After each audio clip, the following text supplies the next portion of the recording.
اذا جاؤک یجادلونک یقول الذین کفروا ان ھذا الا اساطیر الاولین، اور ان میں سے کچھ وہ بھی ہیں جو آپ کی طرف کان لگائے رہتے ہیں اور ہم نے ان کے دلوں پر پردے ڈال دیے، سو ممکن نہیں کہ وہ اس کو سمجھ سکیں،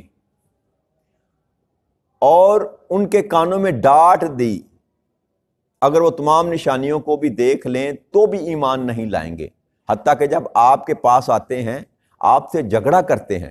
کافر لوگ کہتے ہیں کہ یہ پہلے لوگوں کی جھوٹی کہانیوں کے سوا کچھ بھی نہیں۔ یہ آیا مبارکہ جو ہے، اس کا شان نزول جو بیان کیا جاتا ہے وہ یہ ہے، حضرت ابن عباس رضی اللہ تعالیٰ عنہ نے اس کو بیان کیا ہے کہ ایک مشرک جو تھے مکہ کے، ان میں سے ابو سفیان، ولید بن مغیرہ، نضر بن الحارث، عتبہ، شیبہ، امیہ اور ابی بن خلف، اس طرح کے جو بڑے بڑے سردار ان کے جو بیٹے تھے، وہ جب نبی اکرم صلی اللہ علیہ وآلہ وسلم کلام کیا کرتے تھے نا، تو وہ کان لگا کر دیواروں کو سنا کرتے تھے کہ یہ کیا باتیں کرتے ہیں۔ تو جب سن رہے تھے تو ایک دن انہوں نے نظر سے کہا، نظر بن الحارث سے پوچھا کہ یہ کیا کہہ رہے ہیں؟ تو اس نے کہا کہ اس ذات کی قسم جس نے میرے ان کے کلام سننے کے درمیان کوئی چیز حال کر دی کہ میں بس ان کے لب ہلتے ہوئے دیکھ رہا ہوں، مجھے سمجھ نہیں آ رہی کہ یہ کلام کیا کر رہے ہیں، اور یہ کچھ بھی نہیں بیان کر رہے، بس وہی ہیں جو پیچھے سابقہ قصے لوگوں کے کہانیاں سنا رہے ہیں جیسے میں تم کو سناتا رہتا ہوں۔ اور نضر بن الحارث وہ شخص تھا کہ جو کہانیاں سنانے میں بڑا ماہر تھا، قصہ گوئی میں بڑا ماہر تھا، اور وہ سرداروں کو بیٹھ کر قصے سنایا کرتا تھا، اور وہ کہتا ہے کہ اس کے سوا اور کچھ نہیں، جیسے میں تم کو کہانیاں سناتا ہوں ویسے ہی یہ قصے سنا رہے ہیں لوگوں کو، اور کچھ بھی نہیں۔ اس پر رب کریم نے اس کا جواب دیا کہ بات یہ نہیں ہے کہ میرا محبوب جو بیان کرتا ہے یہ ان کو سنتے نہیں، ان کا نہ سننا اس سبب سے ہے کہ میں نے ان کے کانوں پر ڈانٹ لگا رکھی، اور ان کے دل پر اثر نہ کرنا یا ان کو سمجھ نہ آنے کا سبب یہ نہیں ہے کہ یہ چاہتے نہیں ہیں، میں نے ان کے دلوں پر مہر لگا دی۔ اور اس کا سبب کیا تھا؟ اس کا سبب یہ تھا کہ جو نبی اکرم صلی اللہ علیہ وآلہ وسلم پر بہتان باندھتے تھے، آپ کے ساتھ بدتمیزی کرتے تھے، آپ کو جادوگر کہتے تھے، اور طرح طرح کے جو الزامات آپ پر لگاتے تھے، اس سبب سے رب کریم نے ان کا جو فیصلہ سنا دیا، اللہ کا امر نازل ہو گیا کہ تم جو مرضی کر لو، اب تم کو ایمان کی دولت نصیب نہیں ہوگی۔ تو یہ نہیں ہے کہ ظاہری طور پر ان کے جو کان تھے وہ بند کر دیے گئے یا دل کو بند کر، جیسے اللہ نے فرمایا سورہ بقرہ میں ہم نے ذکر کیا تھا، ختم اللہ علی قلوبہم، ان کے دلوں پر مہر لگا دی کہ سب کچھ تو یہ ان کے دل میں داخل ہو سکتا ہے مگر ایمان داخل نہیں ہو سکتا۔ اور یہ اس سبب سے تھا کہ یہ نبی اکرم صلی اللہ علیہ وسلم کے تعلق بغض اور عناد رکھتے تھے۔ آقا کریم صلی اللہ علیہ وسلم کی شان میں آقا کریم صلی اللہ علیہ وسلم کے بیانات کو توڑ موڑ کر آپ کی نقلیں اتارا کرتے تھے۔ یہ اس سبب سے اللہ کریم نے یہ فیصلہ سنا دیا کہ اب کوئی اور تو اس دارہ اسلام میں، دارہ ایمان میں آتا رہے، تمہارے لیے دروازے ہمیشہ ہمیشہ کے لیے بند کر دیے۔ تو جن پر اللہ کریم نے یہ دروازے بند کر دیے، پھر وہ حضرت ابو لہب جو تھے نا، ابو لہب آپ کے رشتے میں چچا تھے، اور آپ کی نبی اکرم صلی اللہ علیہ وسلم کی دیوار ایک تھی، آپ کا مکان اور ابو لہب کا مکان ایک تھا، اور اوپر سے دیوار سے ایک دوسرے کو دیکھا جا سکتا تھا۔ اتنی قربت ہونے کے باوجود، خونی رشتہ ہونے کے باوجود بھی ایمان نصیب نہ ہوا، اور آپ کے خاندان میں سے سب سے بڑا جو دشمن تھا آپ کا، وہ آپ کے یہی چچا تھے، ابو لہب۔ یہ جو چچا تھا نا آپ کا ابو لہب، یہ آپ کا دشمن تھا، سب سے بڑا دشمن تھا۔ اور اسی کے متعلق 30ویں پارے میں سورہ جو آئی ہے، تبت یدا ابی لہب یوں بتا، اے ابو لہب تیرے دونوں ہاتھ ٹوٹ جائیں۔ کس سبب سے؟ کہ یہ نبی اکرم صلی اللہ علیہ وسلم کی نقلیں اتارا کرتا تھا۔ آقا کریم صلی اللہ علیہ وسلم کی آیتیں مبارکہ تھی، جب کلام کرتے تھے تو یہ شہادت کی انگلی جو ہے نا، یہ لہدا کر کے، آپ جیسے بندہ خطاب کرتا ہے نا، انداز ہوتا ہے، تو شہادت کی انگلی کو آپ لہرایا کرتے تھے ہوا میں، تو آپ کی نقلیں اتارا کرتا تھا۔ اس سبب سے اللہ نے فرمایا کہ تو ایک انگلی کا اشارہ کر کے میرے محبوب کی نقل اتارتا ہے نا، تیرے دونوں ہاتھ ہی ٹوٹ جائیں۔ تو آپ اندازہ کر لیں کہ نبی اکرم صلی اللہ علیہ وسلم کو کی محبت اور اللہ کی محبت میں کیا مقام ہوگا، کس قدر محبوب ہوں گے آقا کریم صلی اللہ علیہ وسلم اللہ کریم کو، کہ ایک انگلی کے اشارے کی نقل فرمائی کی اس نے، تو اللہ کریم نے فرمایا کہ تیرے دونوں ہی ہاتھ ٹوٹ جائیں۔ تو جس نے پھر نبی اکرم صلی اللہ علیہ وسلم کو تنگ کیا، ستایا، اللہ کریم نے ان سے ان کا ایمان کا معاملہ ہی ختم فرما دیا کہ اب تم کو ایمان نصیب نہیں ہوگا۔ اور پھر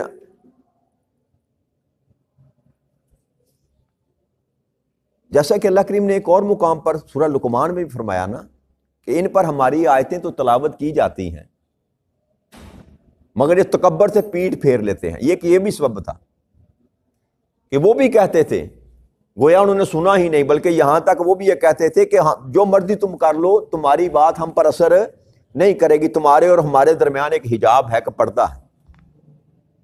تو ان کا یہ کہنا کہ ہمارے کانوں میں تمہاری آواز نہیں جاتی، ہمارے دل نہیں بدلے جاتے، یہ ان کا کلام تھا۔ اللہ کریم نے اس پر مہر ثبت کر دی کہ یہ جو تم نہیں سن سکتے، یہ اس وجہ سے نہیں کہ تم سننا نہیں چاہتے، میں ہی تمہیں اپنے محبوب کا پیغام سنانا ہی نہیں چاہتا۔ یہ جو تمہارے دلوں کے آگے پردہ ہے، یہ تمہاری وجہ سے نہیں ہے، یہ میں نے فیصلہ کیا ہے کہ تمہارے دلوں کو بدلنا نہیں ہے۔ تو جو بندہ گستاخ رسول ہو جائے، اللہ کریم سارا کچھ جیسے اپنی ذات میں شرک کو پسند نہیں کرتا، ویسے ہی آقا کریم صلی اللہ علیہ وسلم کی ذات کے ساتھ گستاخی کو پسند نہیں کرتا۔ سارے گناہ معاف کر دے گا قیامت کے روز، اللہ کریم سارے گناہ معاف کر دے گا، ایک شرک معاف نہیں کرے گا، ایک گستاخی رسول کو معاف نہیں کرے گا صلی اللہ علیہ وآلہ وسلم۔ اور اسی لیے گستاخ رسول کی سزا موت رکھی گئی کہ جو نبی اکرم صلی اللہ علیہ وسلم کی ذات کے متعلق گستاخانہ بات کرے، اس کی سزا سر تن سے جدا کر دینا۔ لیکن یہ جدا جو کرنا ہے نا سر تن سے، یہ حاکم وقت کی ذمہ داری، ہر بندے کی نہیں۔ جو ہمارے معاشرے میں جو تماشا لگا ہوا ہے، یہ نہیں کہ کسی نے کہا اس نے گستاخی کی اس کو قتل کر دو، نہیں، ہر انسان کو یہ اختیار نہیں۔ حاکم اگر اسلامی ریاست ہے تو وہ اس کو سزا دے گی، اگر ثابت ہو کہ یہ گستاخ رسول ہے تو پھر اس کا سر اس کا قلم کر دیا جائے گا۔ اتنی بڑی سزا۔ آگے اللہ کی ارشاد فرماتے ہیں وَهُمْ يَنْهَوْنَ عَنْهُ وَيَنْأَوْنَ عَنْهُ وَإِنْ يُخْلِقُونَ إِلَّا أَنفُسَهُمْ وَمَا يَشْعُرُونَ، اور وہ دوسروں کو روکتے ہیں اور خود بھی اس سے دور بھاگتے ہیں، قرآن کو سننے سے، نبی اکرم صلی اللہ علیہ وسلم کا پیغام سننے سے، خود دوسروں کو بھی منع کرتے ہیں اور خود بھی اس سے بھاگتے ہیں، اور محض اپنی ہی جانوں کو ہلاک کر رہے ہیں، وہ شعور نہیں رکھتے۔ یہ جو آیت کریمہ ہے، اس میں اللہ کریم نے اس کی دو تفسیریں ہیں۔ ایک تفسیر یہ کی جاتی ہے، اور یہ تفسیر جو ہے یہ بھی حضرت ابن عباس نے کی ہے رضی اللہ تعالیٰ عنہ، کہ ایک تفسیر تو اس کی یہ ہے کہ کافر جو لوگ تھے وہ دوسرے لوگوں کو منع کرتے تھے نبی اکرم صلی اللہ علیہ وآلہ وسلم کے پاس جانے کو، آپ کی باتیں سننے کو روکتے تھے، منع کرتے تھے، اور خود بھی آپ سے دور رہتے تھے۔ جہاں آپ بیٹھتے وہاں پر یہ بیٹھتے، دور رہتے تھے کہ ان کو سنا، لوگوں کو کہا کرتے تھے ان کے پاس نہ بیٹھا کرو، ان کی باتیں نہ سنا کرو، گمراہ ہو جاؤ گے، گمراہ ہو جاؤ گے۔ حالانکہ ان کو ڈر تھا، ان کو خوف تھا، ان کو پتہ تھا، اور اس کا سبب یہ تھا کہ اللہ کریم نبی اکرم صلی اللہ علیہ وسلم کو اتنی شیریں زبان اور اتنا شیریں کلام عطا کر رکھا تھا کہ جو سنتا، جو بھی پیار محبت کے ساتھ بیٹھ کر سنتا، وہ کبھی بھی وہاں سے پھر ایمان حاصل کیے بغیر نہ جاتا۔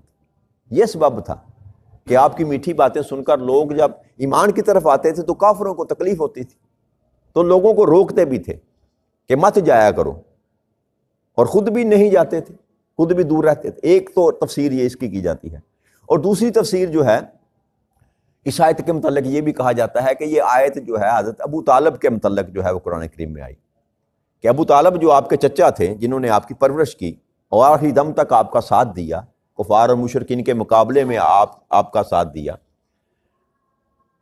تو وہ ان کے متعلق یہ ہے کہ وہ لوگوں کو تو روکتے ہیں آپ کو ایذا پہنچانے میں، آپ کو تکلیف پہنچانے میں، آپ کے سامنے دیوار بن کر کھڑے ہو جاتے ہیں، لیکن خود بھی آپ کی بات پر جو ہے عمل پیرا نہیں ہوتے، خود بھی ایمان کی طرف نہیں آتے۔ ایک قول بھی یہ بھی پایا جاتا ہے۔ لیکن یہ جو ایمان ابو طالب کا جو چیپٹر ہے نا، یاد رکھیے گا، اس میں بھی اختلاف ہے، اس میں بھی اختلاف ہے۔ نازک یہ معاملہ ہے، اس کو اس طرح نہیں لینا چاہیے جیسے ہم یہ کہہ سکتے ہیں ابو جہل یا ابو لہب کے متعلق کہ وہ کافر تھے، اس پیرائے میں ہم ابو طالب کو کافر نہیں کہہ سکتے۔ ایک روایت میں یہ آتا ہے، یہ روایت بھی حضرت ابن عباس سے بیان کی کہ نبی اکرم صلی اللہ علیہ وسلم نے آپ کو کہا کہ چچا کلمہ پڑھ لیں تاکہ قیامت کے دن میں آپ کی گواہی دینے والا ہو جاؤں۔ تو اس وقت کو سردار جو تھے قریش کے وہ وہاں پر کھڑے تھے، تو انہوں نے کہا کہ بھتیجے میں تیری بات مان تو لوں مگر یہ لوگ کہیں گے کہ شاید میں نے موت کے ڈر سے کلمہ پڑھ لیا۔ ایک روایت یہ آتی ہے کہ آپ نے کلمہ نہیں پڑھا، آپ نے کلمہ نہیں پڑھا۔ لیکن ایک اور روایت آتی ہے، وہ اس کو بھی حضرت ابن عباس نے ہی بیان کیا ہے کہ جب آپ کا آخری وقت چل رہا تھا حضرت ابو طالب کا، تو نبی اکرم صلی اللہ علیہ وسلم نے کہا کہ چچا کلمہ پڑھ لیں، لا الہ الا اللہ پڑھ لیں، تاکہ قیامت کے دن میں میری شفاعت آپ کے لیے جائز ہو جائے۔ تو نبی اکرم صلی اللہ علیہ وسلم نے یہ ترغیب دینے کی کوشش کی، ترغیب دی۔ تو ابو طالب نے کہا کہ با خدا بھتیجے اگر مجھے یہ خدشہ نہ ہوتا کہ میرے بعد قریش تم پر اور تمہارے باپ کا دادا کی اولاد پر ملامت کریں گے کہ اور قریش کہیں گے کہ میں نے موت کے ڈر سے کلمہ پڑھ لیا، تو میں یہ کلمہ پڑھ لیتا اور میں صرف تمہاری خوشی کے لیے کلمہ پڑھتا۔ یہ بھی جو ہے نا، یہ امام ابن اسحاق نے اس کو یہاں نقل کیا ہے اپنی سیرت کی کتاب میں۔ تو انہوں نے، آپ فرماتے ہیں کہ جب ابو طالب کی موت کا وقت قریب آیا تو حضرت عباس رضی اللہ تعالیٰ عنہ جو آپ کے بھائی تھے، حضور کا چچا، وہ انہوں نے اس کی طرف دیکھا تو ان کے ہونٹ ہل رہے تھے۔ انہوں نے کان لگا کر سنا اور حضور سے کہا کہ اے بھتیجے، تم نے اسے جس کلمے کو پڑھنے کے لیے کہا اس نے یہ کلمہ پڑھ لیا۔ یعنی کہ حضرت عباس نے کان لگا کر سنا ابو طالب کے ساتھ اور کہا نبی اکرم صلی اللہ علیہ وسلم کو مخاطب کرتے ہوئے کہ اے بھتیجے، تم نے جس کلمے کو پڑھنے کے لیے کہا تھا اس نے وہ کلمہ پڑھ لیا۔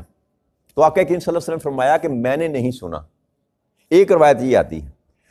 تو ایمان ابو طالب کی مد میں یہ بھی زیادہ تر جو اہل سنت والجماعت کے ائمہ اکرام ہیں وہ اس حدیث کو قبول نہیں کرتے، لیکن یہ مسئلہ ایسا ہے کہ اس پر ہم زیادہ زبان درازی نہیں کر سکتے۔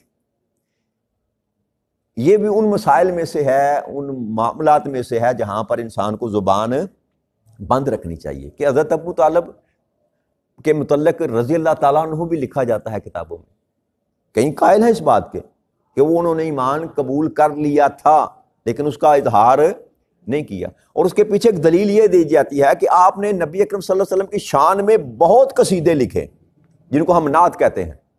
بہت بڑا دیوان ہے آپ سے منسوب ابو طالب سے کہ جو نبی اکرم صلی اللہ علیہ وسلم کی شان میں لکھے گئے۔ اور یہ بھی آتا ہے کتب میں کہ آپ نے بچپن میں ہی آپ کے متعلق شعر لکھے، اور وہاں بچپن میں جب آپ ابھی چھوٹے تھے نبوت، آپ کی نبوت کا جو ہے اظہار کیا اپنے اشعار میں۔ لیکن جو بھی معاملہ ہے دونوں اطراف میں سے، ہمیں یہ حق نہیں ہے کہ ہم ایمان ابو طالب کو ناپتے پھریں اور جانچتے پھریں۔ یہ اللہ اور اللہ کے رسول کے ساتھ ہیں، یہ ان کا اپنا معاملہ ہے۔ اگر انہوں نے ایمان قبول کیا تب بھی، اگر ایمان قبول نہیں کیا تب بھی، ہمارا اسے کو لینا دینا نہیں ہے۔ جیسے ہم نے وہاں جنگ شروع کر دی حضرت علی کرم اللہ وجہ کریم کے درمیان اور امیر معاویہ کے درمیان، ویسے ہی کہ ابو بکر صدیق کا موازنہ کرتے ہیں مولا علی شیر خدا کے ساتھ۔ یہ ہم نے دکان ایسے ڈرامے بنا رکھے ہیں، ہمارا لینا دینا کیا بھائی؟ اگر ابو بکر صدیق رضی اللہ تعالیٰ کو فضیلت ہے اور وہ سب سے افضل ہیں صحابہ میں سے، تو اس میں بھی کوئی شک والی بات نہیں۔ لیکن حضرت علی کرم اللہ وجہ کریم کو جو فضیلت حاصل ہے وہ حضرت ابوبکر صدیق کو حاصل ہے. آپ اہل بیت میں سے ہیں, آپ حضور کے بھائی ہیں, آپ حضور کے داماد ہیں, اور آپ نسب میں نبی اکرم صلی اللہ علیہ وسلم کا اور آپ کا نسب ایک ہے, یہ فضیلت آپ کی ہے. تو ہر طرف میرا مطلب معاملہ جدا ہے. آپ کسی کو کسی پر فضیلت نہیں دے سکتے. کسی کو کسی پر فضیلت دینا یہ ہمارا کام نہیں ہے. ہم اس جھگڑے میں نہ پڑیں. ہمارے لیے سارے ہی اس قابل ہیں کہ ان کے ساتھ پیار کیا جائے, محبت کی جائے, چاہے وہ ابوبکر صدیق رضی اللہ تعالیٰ عنہ ہو اور چاہے مولا علی شیر خدا ہو. فضیلتیں ان کی جو نبی اکرم صلی اللہ علیہ وسلم نے ان کو عطا کی, اللہ نے جو ان کو عطا کی, وہ ان کے پاس ہیں. نہ ہم کسی کو بڑھا سکتے ہیں, نہ ہم کسی کو گھٹا سکتے ہیں. لہذا ان چکروں میں نہیں پڑنا چاہیے. حضرت علی کرم اللہ وجہ کریم کا مقابلہ کریں گے, امیر معاویہ کو حق پر ثابت کرنے کی کوشش کریں گے. اگر آپ امیر معاویہ رضی اللہ تعالیٰ کو حق پر ثابت کرتے ہیں تو اس کا مطلب ہے حضرت علی کو آپ باطل پر ثابت کرتے ہیں. تو ہمیں کیا ان چکروں میں پڑنے کی ضرورت ہے بھائی؟ ایک معاملہ تھا, ان کے درمیان تھا, وقت نے فیصلہ کر دیا, کیا تھا درست تھا, ٹھیک ہے. ہمیں ان بحثوں میں نہیں, ہماری عقل یہاں پر آ کر جواب دے جاتی. وہ ہستیاں جو تھیں ان کا موازنہ کرنا, ان میں ایک دوسرے کے سامنے کھڑا کر کے ان کے فضائل بیان کرنا, یہ امتی کو زیب نہیں دیتا. لہذا کچھ معاملات ایسے ہیں جن سے گزر جانا چاہیے, جن سے گزر جانا چاہیے. اللہ جانے اور اللہ کا رسول بہتر جانے. قیامت کے جب فیصلے ہوں گے تو اللہ خود ہی فیصلہ کر لے گا کس کا کون سا مقام ہے. یہ فیصلے تو رب نہیں کرنے ہیں نا. اگر ہم ایمان ابو طالب پر یہاں پر ہی فتوے دینا شروع کر دیں کہ وہ کافر تھے جی یا ایمان والے تھے, تو جزا اور سزا کا فیصلہ تو رب کریم نے کرنا ہے نا جی, کہ ہم نے کرنا ہے. لہٰذا یہ معاملہ بھی ایسا ہے کہ یہاں پر بھی ہمیں اپنی زبانوں کو بند رکھنا چاہیے. جو کچھ بھی تھا اللہ جانتا ہے اور اللہ کا رسول. تو دونوں طرف کے دلائل موجود ہیں نا جی, ان کے ایمان پر بھی موجود ہیں اور ان کے ایمان لانے پر بھی موجود ہیں. لہٰذا ہمارے لیے اتنا ہی کافی ہے کہ ہم اس معاملے کو چھوڑ دیں, اللہ پر چھوڑ دیں اور اللہ کے, اور اس سے ہمارے ایمان کا آتا جاتا کچھ نہیں نا جی. اگر ایمان ابو طالب پر ہم لب کشائی نہ کریں تو کیا ہمارا ایمان نہیں بچتا؟ کیا ضرورت پڑی ہم نے کہ کچھ بچ جاتا ہے ہمارا؟ ہمارے ایمان میں سے کیا فرق پڑتا ہے؟ لہٰذا ایسے فروئی معاملات جو ہیں, ایسے معاملات جو ہے پیچیدہ معاملات ہیں. یہ بات میں نے اس لیے کلیئر کر دی, اس لیے کیونکہ آیت کریمہ میں ذکر آتا ہے, تو میں نے کہا اس معاملے کو تھوڑا سا ٹچ کر کے چھوڑتے ہیں نا, کلیئر کر کے چھوڑتے ہیں کہ یہ معاملہ ایسا ہے کہ جس میں ائمہ کرام کی رائے مختلف ہے, دونوں طرف کے دلائل موجود ہیں. لیکن اس چکر میں ہمیں پڑھنے کی ضرورت نہیں ہے. اپنا اپنا معاملہ سیدھا رکھیں, اپنی فکر کریں, اپنی فکر کر کے ان کے ایمان کی فکر نہ کریں کہ انہوں نے ایمان قبول کیا تھا یا نہیں تھا کیا. وہ اللہ جانے اور اللہ کا رسول جانے. تو آج کی بات یہیں پر ختم کرتے ہیں. آگے اللہ نے چاہا تو کل مضمون کو لے کر چلیں گے. وما علینا الا البلاغ المبین. السلام علیکم ورحمۃ اللہ وبرکاتہ.